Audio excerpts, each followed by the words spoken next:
Hi guys, welcome to shruthiskitchendubai.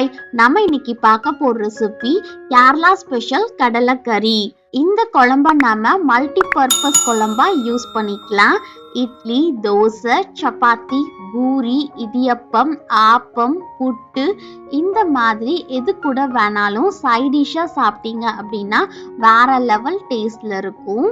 கடலைக்கறியை நம்ம இன்னைக்கு one pot recipe மாதிரி குக்கர்ல எப்படி குயிக்கா நல்லா டேஸ்டா செய்யறது அப்படின்றத வீடியோக்குள்ள போய் பார்க்கலாம். Without any more delay, let's go to the video.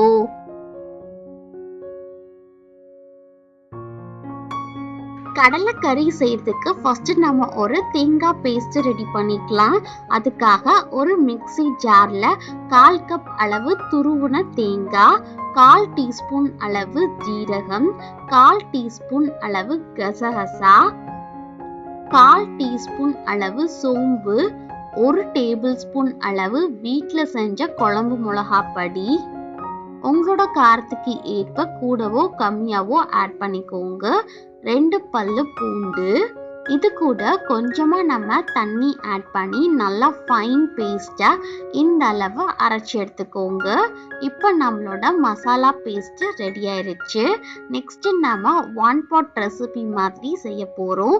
ஒரு குக்கர்ல 2 டேபிள் ஸ்பூன் அளவு ஆயில் ஆட் பண்ணிக்கலாம். ஆயில் லைட்டா ஹீட் ஆனதுக்கு அப்புறம் 1/4 டீஸ்பூன் அளவு கடுகு, 1/4 டீஸ்பூன் அளவு ஜீரகம், 1/4 டீஸ்பூன் அளவு சோம்பு ஆட் பண்ணீங்க அப்படின்னா நல்லா வாசனையா இருக்கும். ஒரு பிஞ்ச் அளவு பெருங்காயத்தூள், ஒரு கொத்தளவு கருவேப்பிலை ஆட் பண்ணிக்கலாம்.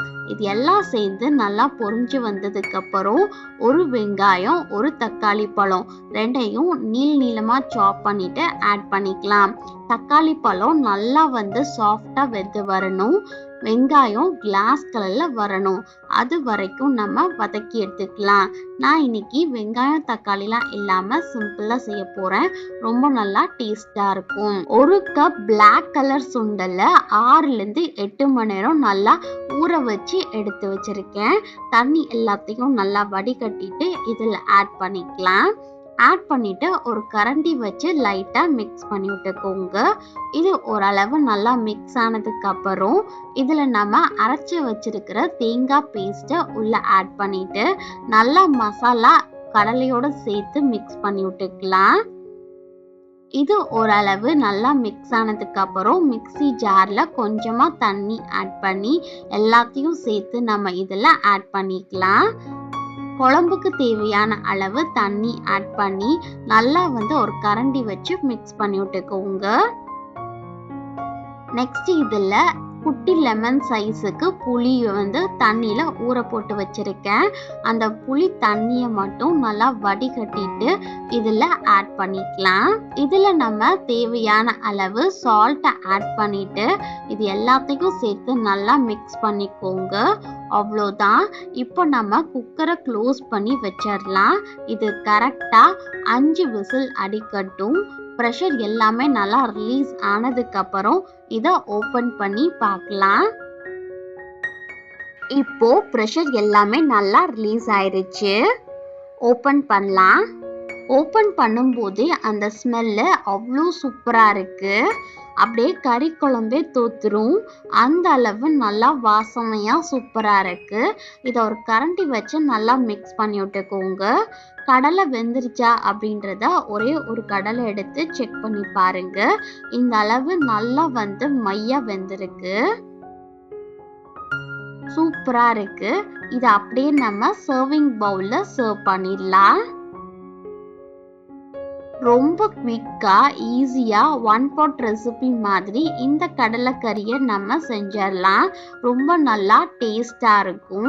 கண்டிப்பா நான் சொன்ன மெஷர்மெண்ட்ஸ்லாம் ஃபாலோ பண்ணி நீங்களும் இந்த கடலைக்கறியை செஞ்சு பார்த்துட்டு எப்படி இருந்துச்சு அப்படின்ற உங்களுடைய ஃபீட்பேக் அண்ட் கமெண்ட்ஸை மறக்காம கீழே இருக்கிற கமெண்ட் செக்ஷன்ல என் கூட ஷேர் பண்ணிக்கோங்க.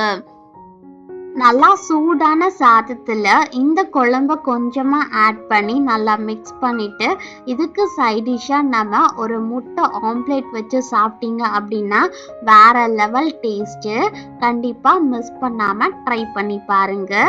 ஆப்பம் புட்டுக்கும் ரொம்ப நல்லா சூப்பரா இருக்கும். இந்த வீடியோ உங்களுக்கு பிடிச்சிருந்துச்சு அப்படின்னா ஸ்ருதிஸ் கிச்சன் துபாய் அப்படின்ற யூடியூப் சேனலை சப்ஸ்கிரைப் பண்ணிக்கோங்க.